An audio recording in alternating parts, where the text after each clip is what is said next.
They're going a little too far with these prices, and we're diehard Lions fans. So here's the thing with the prices, right? Look at it this way.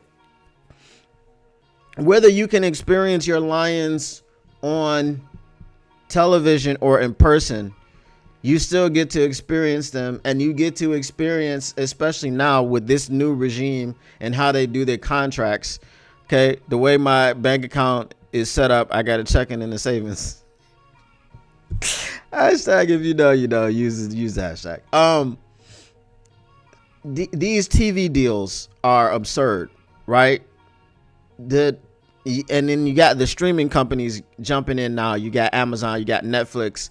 I don't think you'll get anything else because Amazon and Netflix are the biggest one, or I should say Netflix and Amazon. I gotta, you know what I mean? I gotta put the proper respect on Netflix's name.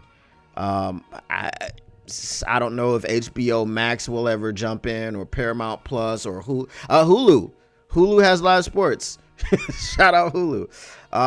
So you've got all these, not just regular linear television now, but you've got the streaming platforms jumping in, and they're giving away all of this money to the NFL. And that is why when we talk about Amon-Ra St. Brown and his contract, Penei Sewell and his contract, Jared Goff and his contract,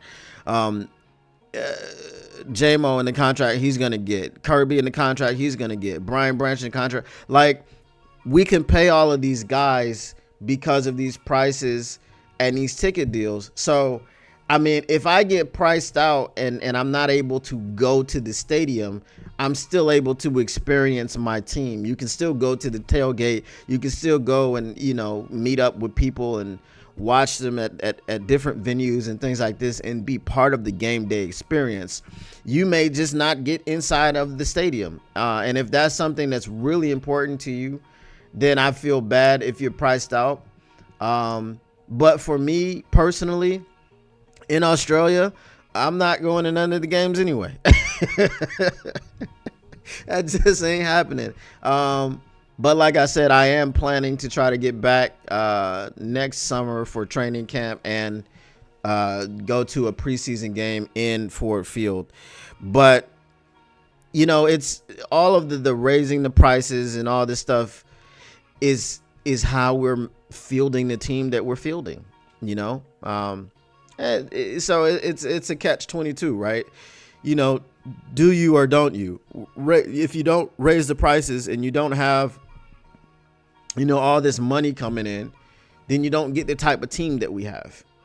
So I would rather have the type of team that we have and just not be able to go to, major games inside of Ford Field. I mean, you can still go to the Jaguars games and the Titans games and, the Colts and the lowly teams out there because the prices aren't that expensive.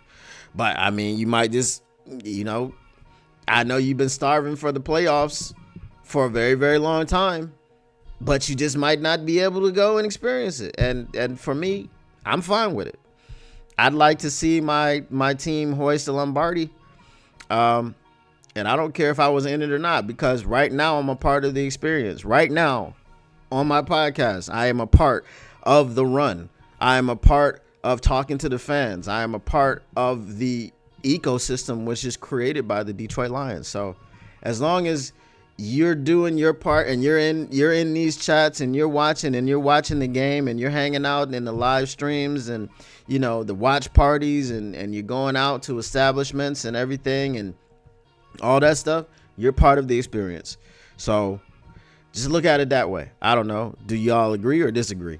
If you came for all the stats and none of the static, if you're trying to keep your Lions news pragmatic, make sure you smash that like button, subscribe, and turn on your notifications so you can get notified when the Motor City Cats are back at it. And plus, you can't get enough of the victory buffs.